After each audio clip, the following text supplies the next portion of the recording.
శ్రీ సత్యసాయి జిల్లా అమరాపురం మండలం వి అగ్రహారం గ్రామంలో కుంచటిక వక్కలిగా శ్రీ కెంపె గౌడర విగ్రహ ప్రతిష్టాపన కార్యక్రమం ఘనంగా నిర్వహించారు. ఈ సందర్భంగా ప్రత్యేక పూజలు నిర్వహించడంతో పాటు సాంస్కృతిక నృత్య ప్రదర్శనలు ఆకట్టుకున్నాయి. ఈ కార్యక్రమానికి ముఖ్య అతిథిగా శ్రీ డాక్టర్ నిర్మలానందనాథ మహాస్వామి పీఠాధ్యక్షులు శ్రీ ఆదిచుంచనగిరి మహాసంస్థానం మఠాధిపతులు హాజరయ్యారు. కూటమి ప్రభుత్వానికి చెందిన ఎమ్మెల్యే ఎంఎస్ రాజు, ఎమ్మెల్సీ గుండుమల్ల తిప్పేస్వామి, స్థానిక నాయకులు, కార్యకర్తలు కార్యక్రమంలో పాల్గొన్నారు.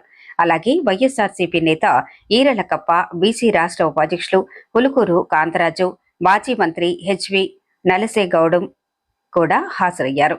భద్రతా పరంగా ఎస్ఐ వలీబాషా ఆధ్వర్యంలో సిబ్బంది పర్యవేక్షణ చేపట్టారు.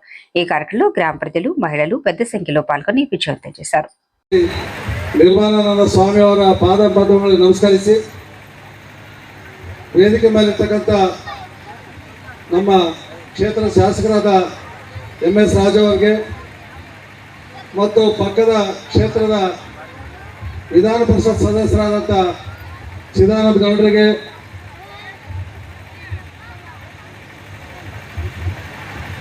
ವೇದಿಕೆ ಮೇಲಿರ್ತಕ್ಕಂಥ ಅತಿರಥ ಮಹಾರಥರಿಗೆ, ಇಲ್ಲಿ ಬಂದಿರ್ತಕ್ಕಂಥ ಅಕ್ಕ ತಂಗಿಯರಿಗೆ, ಅಣ್ಣ ತಮ್ಮರಿಗೆ ಎಲ್ಲರಿಗೂ ಹೃತ್ಪೂರ್ವಕವಾದ ನಮಸ್ಕಾರಗಳು. ತುಂಬ ಸಂತೋಷ, ಬಹಳ ಆನಂದವಾಗಿದೆ. ಅಗ್ರಹಾರ ಗ್ರಾಮದಲ್ಲಿ ಇವತ್ತಿನ ದಿನ ಕೆಂಪೇಗೌಡರ ವಿಗ್ರಹವನ್ನು ಸ್ಥಾಪನೆ ಮಾಡಿರೋದು ನಮ್ಮ ಇಡೀ ಕ್ಷೇತ್ರಕ್ಕೆ ಸಂತೋಷಕರ ಸುದ್ದಿ. ಕೆಂಪೇಗೌಡರು ಕೇವಲ ಒಕ್ಕಲಿಗರಿಗೆ ಮಾತ್ರ ಗುರುವಲ್ಲ, ಇಡೀ ಜಗತ್ತಿಗೆ, ಸಮಸ್ತ ನಾಡಿಗೆ ಗುರು, ದೇವರು ಅಂದ್ರೆ ಕೆಂಪೇಗೌಡರು.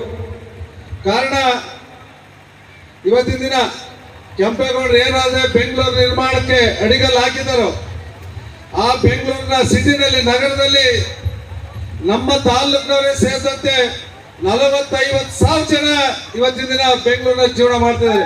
ಅದು ಕೆಂಪೇಗೌಡರ ಒಂದು ಆಶೀರ್ವಾದ, ಕೆಂಪೇಗೌಡರ ಒಂದು ದಯದಿಂದ. ಒಂದು ಗಡಿನಾಡಲ್ಲಿರುವಂತಹ ಪ್ರಾಂತ ನಮ್ದಲ್ಲ, ಆ ಕಡೆ ಆಂಧ್ರದಲ್ಲ, ಈ ಕಡೆ ಕರ್ನಾಟಕದಲ್ಲ. ಅಂತಹ ಸ್ಥಿತಿಯಲ್ಲಿರುವಂತಹ ನಮ್ಮ ಮನಸ್ಸಿನ ನಿಯೋಜಕರಲ್ಲಿ ಇವತ್ತು ಇಂತಹ ಬೃಹತ್ಕರವಾದಂತಹ ಕೆಂಪೇಗೌಡರ ವಿಗ್ರಹ ಪ್ರತಿಷ್ಠಾಪನೆಗೆ ಪರಮ ಪೂಜ್ಯರಲ್ಲಿ ಹೇಳ್ತಿದ್ದಂಗಿನ ತಕ್ಷಣ ಸ್ಪಂದಿಸಿ ಎಂತಹದ್ದೇ ಕಾರ್ಯಕ್ರಮ ಇದ್ರೂ ಕೂಡ ನಾನು ಬರ್ತೀನಿ, ನೀವು ಕಾರ್ಯಕ್ರಮನ ಹಮ್ಮಿಕೊಳ್ಳ್ರಿ ಎಂಬ ಒಂದು ಭರವಸೆಯನ್ನು ಕೊಟ್ಟ ಮೇಲೆ ಈ ಕೆಂಪೇಗೌಡರ ವಿಗ್ರಹ ಪ್ರತಿಷ್ಠಾಪನೆಯ ಕಾರ್ಯಕ್ರಮವನ್ನು ಹಮ್ಮಿಕೊಳ್ಳಲಾಗಿದೆ. ಅದಕ್ಕೆ ಅವರು ಕೂಡ ಬಂದು ನಮ್ಮೆಲ್ಲರಿಗೂ ಕೂಡ ಬೆನ್ನೆಲುಬಾಗಿ ನಿಂತಿದ್ದಾರೆ. ಧನ್ಯವಾದಗಳು ಮತ್ತೆ ಕೃತಜ್ಞತೆಗಳು ಸ್ವಾಮೀಜಿ. ಇನ್ನು ಕೆಂಪೇಗೌಡರ ವಿಚಾರವಾಗಿ ಪ್ರತಿಯೊಬ್ಬರಿಗೆ ಗೊತ್ತಿರುತ್ತೆ. ನಾಡಪ್ರಭು ಕೆಂಪೇಗೌಡರು ಎಂತಹ ಸಾಮಂತ ರಾಜು ಅಂತ ಹೇಳಿದರೆ, ವಿಜಯನಗರ ಸಾಮ್ರಾಜ್ಯದ ಶ್ರೀಕೃಷ್ಣ ದೇವರಾಯರಲ್ಲಿ 100 ವರ್ಷದ ಸಾಮಂತ ರಾಜರು ಇದ್ರೂ ಕೂಡ ನಮ್ಮ ಅದು ಒಕ್ಕಲಿಗರ ಕುಲಬಂಧವರಾದಂತಹ ಕೆಂಪೇಗೌಡರು ಅವರಲ್ಲಿ ಹೋಗಿ ಸಲಹೆ ಸೂಚನೆಗಳನ್ನು ತಗೊಂಡು ಇವತ್ತು ಬೃಹತ್ಕರವಾದಂತಹ ಅಂದ್ರೆ 500 ವರ್ಷಗಳ ಹಿಂದೆಯೇ ಒಂದೊಂದು ಸಮುದಾಯಕ್ಕೆ ಒಂದೊಂದು ಹೆಗ್ಗಳಿಕೆ ಇರುತ್ತೆ.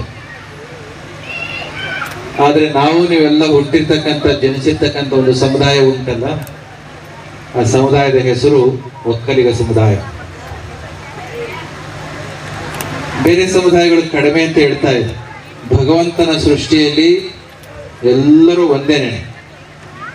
ಆದರೆ ನಮ್ಮ ಸಂಸ್ಕೃತಿ, ನಮ್ಮ ಪ್ರವೃತ್ತಿಗಳು, ನಮ್ಮ ಕಸುಬುಗಳಿಗೆ ಪೂರಕವಾಗಿ ಸಮಾಜದಲ್ಲಿ ಒಂದೊಂದು ಸಮುದಾಯಗಳು, ಒಂದೊಂದು ಜನಾಂಗಗಳು, ಒಂದೊಂದು ಜಾತಿಯ ಹೆಸರಿನಲ್ಲಿ ಬದುಕ್ತಾ ಇದ್ದವು.